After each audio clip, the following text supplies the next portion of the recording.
M के times news में आपका स्वागत है। मैं हूं एम के आजाद।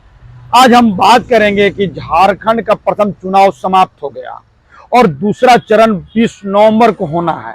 और इस बीच भारतीय जनता पार्टी की बेचैनी इस कदर बढ़ती हुई नजर आ रही है, इसको आज हम टटोल लेते हैं और समझ लेते हैं कि प्रथम चरण के चुनाव के इशारे किस ओर इशारा करता हुआ नजर आ रहा है। हमारे दर्शक भी जानना चाहते हैं कि प्रथम चरण के जो चुनाव हुए वो किसका पलड़ा भारी रहा।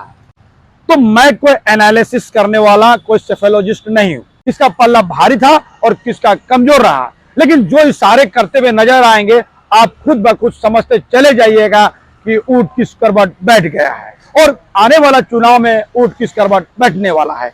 यूं कहा जाए तो सत्ता का साज किसका बजने वाला है और किसका सेहरा बंधने वाला है, ये तमाम चीजों को आज हम बारीकी से टटोलने की कोशिश करते हैं। जी हाँ, दर्शकों का एक बड़ा बेताबी इस बात को लेकर है कि प्रथम चरण का जो चुनाव 13 नवंबर को हुआ है उसमें किसका पल्ला भारी था। लेकिन इसको जानने से पहले यह जानना जरूरी है कि संथाल परगना में और कोल्हान के क्षेत्रों में भारतीय जनता पार्टी पिछड़ कहां गई और सत्ताधारी झारखंड मुक्ति मोर्चा और गठबंधन को किसका एडवांटेज मिला। अब आसानी से खुद समझ जाएंगे कि ऊंट किस करवट बैठ गया। जी हां, तो समझते चले जाइए। भारतीय जनता पार्टी की सबसे बड़ी समस्या यह रही कि भारतीय जनता पार्टी ने कोई चेहरा मुख्यमंत्री का नहीं बनाया। विश्व की सबसे बड़ी पार्टी का अपना मुख्यमंत्री का चेहरा भी ना हो तो सवाल खड़ा हो जाता है। और यही बात आदिवासियों के बीच में इस तरह से बैठाया गया कि इस बार अगर भारतीय जनता पार्टी और एनडीए की गठबंधन बना तो हो सकता है कि कोई गैर आदिवासी मुख्यमंत्री बन जाए। जी हां, और इसको लेकर पहला चरण के चुनाव में आदिवासियों में एक चर्चा बड़ा महत्वपूर्ण सबके जहन में जरूर कौंध गया था और चलता हुआ नजर आया कि अगर झारखंड मुक्ति मोर्चा और गठबंधन की सरकार नहीं बनेगी तो आदिवासी के जगह गैर आदिवासियों को भारतीय जनता पार्टी मुख्यमंत्री बना। बात को ऐसे भी समझते चले जाइए। याद कीजिए रघुवर दास को लेकर किस तरह रघुवर दास के समय में 37 सीट भारतीय जनता पार्टी की झोली में चली गई थी और भारतीय जनता पार्टी ने सबके इतर जब गैर आदिवासी रघुवर दास को बैठा दिया तो सब कुछ साफ होता हुआ चला गया कि भारतीय जनता पार्टी कुछ भी कर सकती है। और ये नैरेटिव अगर झारखंड मुक्ति मोर्चा, गठबंधन के लोग या जो लोग भी बैठाया है वो पूरी तरह से काम करता हुआ नजर आया।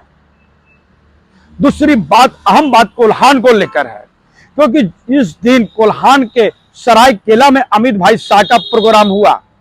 उस सभा में जो बात सामने आते चली गई 13 तारीख को वो भी एक मुद्दा जरूर बन गया, इसको भी आज टटोल लीजिए। जी हाँ, अमित भाई शाह का सरायकेला के फुटबॉल मैदान में एक बड़ी सभा हुई। उस सभा में कई लोग मौजूद थे और कई प्रत्याशी भी मौजूद थे और जिस तरह से अमित भाई शाह का संबोधन हुआ और जिन शब्दों का प्रयोग किए आप वीडियो में देख लीजिए। और यह बात भी आदिवासियों को धर कर गई कि वो ये कहते हुए नजर आए, ओ चंपई, ओ चंपई, ओ बाबूलाल। ये शब्दों का प्रयोग किस तरह से किया, हालांकि कई चैनल इसको तोड़ मरोड़ कर पेश कर रहा है, लेकिन मैं आपको पूरा वीडियो दिखाऊंगा कि उस वक्त में हुआ क्या था। हमारे इस वीडियो को आप पूरी आसानी से देख लीजिए। मोदी जी ने जो मोदी गारंटी दी है इसका उपयोग कर झारखंड को समृद्ध बनाओगे, मोदी जी का हाथ मजबूत करोगे। बाबूलाल जी आगे आओ, भाई बाबूलाल आगे आओ, दिनेश आनंद आगे आओ, चंपई जी आगे आओ, चंपई जी ओ आगे आओ, आगे आओ। हमारे तीनों प्रत्याशियों को प्रचंड बहुमत से जिताओगे क्या? कमल के निशान पर बटन दबाओगे क्या?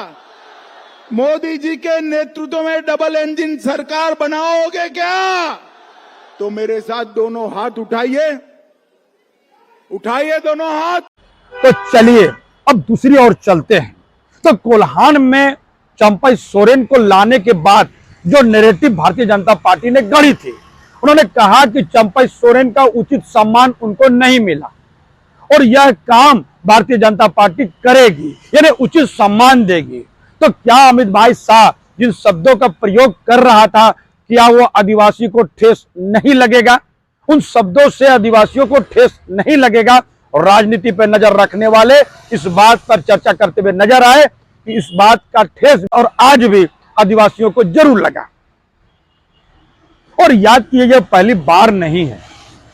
याद कीजिए, प्रधानमंत्री जब पश्चिम बंगाल के चुनाव में थे और उन्होंने भी यही शब्दों का प्रयोग किया था, ओ दीदी, ओ दीदी। इसको लेकर पश्चिम बंगाल में जरूर बवेला काटा गया। टीएमसी सामने आई और उन्होंने दीदी की अस्मिता से, बंगाल की अस्मिता से उसको जोड़ दिया। राजनीति में नजर रखने वाले ये भी कहते हुए नजर आते हैं कि नरेंद्र मोदी जी का यह बात पूरी तरह से बंगाल के लोग दिल पर ले लिए। तो मैं कहना चाहूंगा कि राजनीति के बात को दिल से बिल्कुल ना ले, दिमाग से जरूर ले। चुनाव का वक्त चल रहा है और राजनीति चोचले चल रहे हैं, अपने लोगों को माइल करने का खेल चल रहा है। और इस बीच में अगर कोई बात अगर आप दिल में ले लेंगे तो दिल में लेने की जरूरत आपको नहीं है। चलिए अब झारखंड की तरफ से लौट आते हैं और समझने की कोशिश करते हैं कि और कौन सा मुद्दा हावी रहा। अमित शाह के बाद अगर चर्चा किया जाएगा भारतीय जनता पार्टी का, तो सबसे बड़ा चेहरा नरेंद्र मोदी जरूर है। और तमाम चीजों के बीच तमाम भारतीय जनता पार्टी के कैडर लोग और तमाम नेता मोदी जी के चेहरा को आगे रख के तमाम तरह की राजनीति करने की कोशिश में जरूर लगते हैं। और पहली बार जब नरेंद्र मोदी जी झारखंड में आए तो उन्होंने जिस बातों का इस्तेमाल किया, जो बातें उन्होंने रखी, उसको भी आज टटोल लीजिए। और नरेंद्र मोदी ये कहते हुए नजर आए कि मैं झारखंड में बेटियों और माटी बचाने के लिए आया हूं। तो जरा समझ लीजिए, बेटी बचाने की बात आ रही है तो झारखंड मुक्ति मोर्चा की तरफ से क्या कहा जा रहा है उसको भी जान लीजिए, आज उसको भी टटोल लीजिए, तो समझते चले जाइए। और झारखंड मुक्ति मोर्चा के नेताओं की तरफ से यह बयान कि यदि सचमुच नरेंद्र मोदी जी बेटी बचाना चाहते हैं तो बताना चाहिए कि उनके शासन में करीब 40,000 महिलाएं गायब कैसे हो गई। हालांकि आंकड़े जो कह रहे हैं कि बहुत से महिलाएं वापस आई, तो समझते चले जाइए। जो आंकड़े दिए जा रहे हैं कि बड़े पैमाने पे वहां गुजरात की महिलाएं गायब कैसे हो गई, बच्चे कैसे हो गए। जब इतनी मजबूत प्रधानमंत्री कर रहते हुए जब बच्चियां गायब हो जाए तो झारखंड में वो कैसे बचाएंगे, इस बात को लेकर झारखंड मुक्ति मोर्चा सामने आई। और चलिए माटी को भी टटोल लेते हैं। और जिस तरह से आपको हसदेव अरण्य जंगल के बारे में बताते हुए नजर आते हैं, इस तरह से छत्तीसगढ़ में आदिवासियों की जमीन को लेकर पेड़ काटे गए और उनका मकसद है अडानी के लिए खदान की खोज करना। खदान खोज लिए हैं और पेड़ काटे जा रहे हैं, जिसका विरोध आदिवासी करते हुए नजर आए। कई आदिवासी इस मामले में पुलिस के झड़प में घायल भी हुए, कई पुलिस भी घायल हुए। और यही बात जिस तरह से झारखंड में भी हेमंत सोरेन अपने सभा में कहते हुए नजर आए हसदेव अरण्य के जंगल के बारे में, तो कहा क्या जाए। और तो और वो ये भी कहते हुए नजर आते हैं कि रघुवर दास की सरकार थी और किस तरह एसपीटी कानून जब पूरे संथाल परगना में लगा हुआ है और उस कानून में संशोधन करके जमीन मुहैया कराया गया अडानी के पावर प्लांट को लेकर, तो ये भी समझ लीजिए। जी हाँ, गोड्डा का पावर प्लांट एसपीटी कानून होने के बावजूद भी और ऊर्जा के कानून में संशोधन करते हुए जो कानून 17 में आया, 16 में बनाए गए और 17 में बनाया गया जो कानून, वो अडानी के लिए रास्ता साफ किया गया।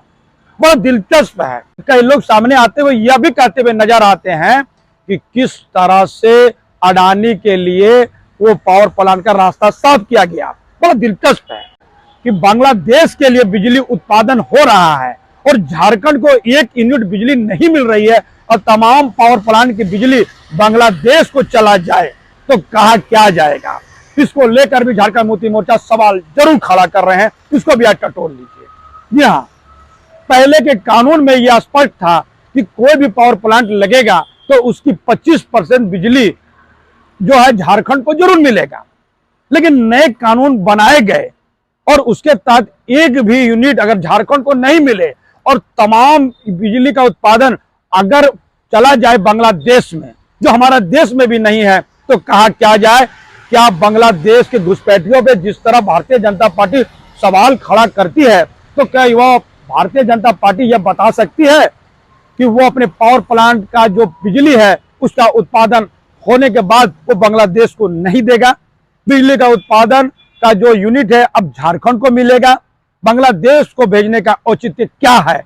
यह बात भी झारखंड मुक्ति मोर्चा खड़ा जरूर कर रहा है। और ये तमाम चीजें आदिवासी बहुल क्षेत्रों के साथ साथ मूलवासियों यानी झारखंड के जो 32 के खतियानी लोग हैं ये जरूर उठाते हुए नजर आते हैं। और यह है भारतीय जनता पार्टी की कमी, एक तरफ से चेहरे नहीं है और इसमें तड़का लगाने के काम जब हेमंता बिस्वा शर्मा करते हुए नजर आए, आज उसको भी टटोल लीजिए।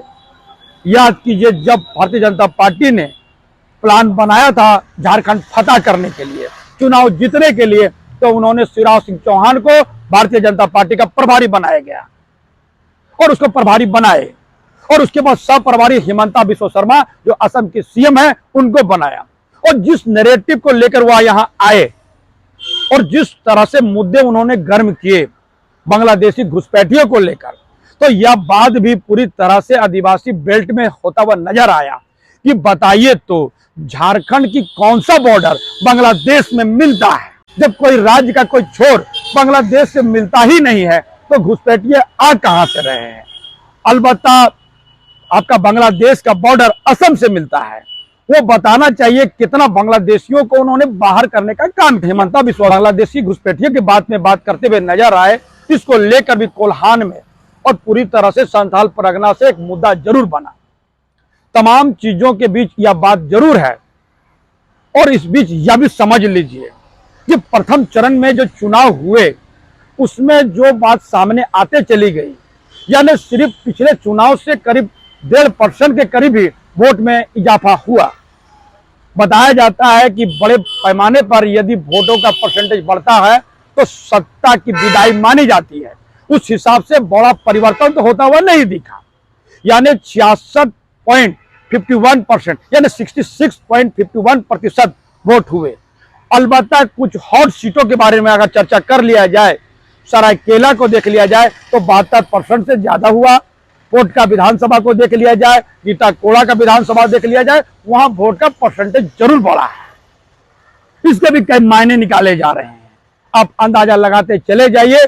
सबसे बड़ा अंदाजा इस बात को लेकर लगाइए कि शहरी क्षेत्र में जो वोट का परसेंटेज था उसमें इजाफा नहीं हुआ, क्योंकि सबको मालूम है कि शहरी क्षेत्रों में भारतीय जनता पार्टी का वर्चस्व जरूर रहता है। और जब रांची जैसे क्षेत्रों में जब चुनाव का परसेंटेज गिर जाए, यानी करीब 52% होता हुआ दिखे, तो कहा क्या जाए। और इस बात को समझते चले जाइए कि ग्रामीण क्षेत्रों में जिस तरह से वोट का इजाफा हुआ, समझ सकते हैं कि ग्रामीण क्षेत्रों में यदि वोटों का प्रतिशत बना तो किसके तरफ मूव होता हुआ दिखेगा। शहर के बारे में तो आप जान गए, ग्रामीण क्षेत्रों को भी आप समझते चले जाइए, टटोलते चले जाइए, आपको अंदाजा होता चलेगा कि 13 तारीख का जो वोट का परसेंटेज और शहरी और गांव का क्षेत्रों का जो वोट प्रतिशत, सबको अंदाजा लगाते चले जाइए। भारतीय जनता पार्टी के जो कमियां हैं और जो परेशानियां, उसको भी टटोलते चले जाइएगा। आप निष्कर्ष में खुद चले जाइएगा। हमारा काम सेपोलॉजिस्ट का नहीं है, एमके टाइम्स न्यूज सेपोलॉजिस्ट का काम बिल्कुल नहीं। आचार संहिता के जो नियम को बड़ा कड़ाई से जरूर मानता है। तो हमारा ये विश्लेषण आपको कैसा लगा, अपने कमेंट्स बॉक्स में जरूर कमेंट्स करें। और जिन्होंने अभी हमारे न्यूज को सब्सक्राइब नहीं किया है वो हमारे न्यूज को सब्सक्राइब जरूर कर दे। नमस्कार।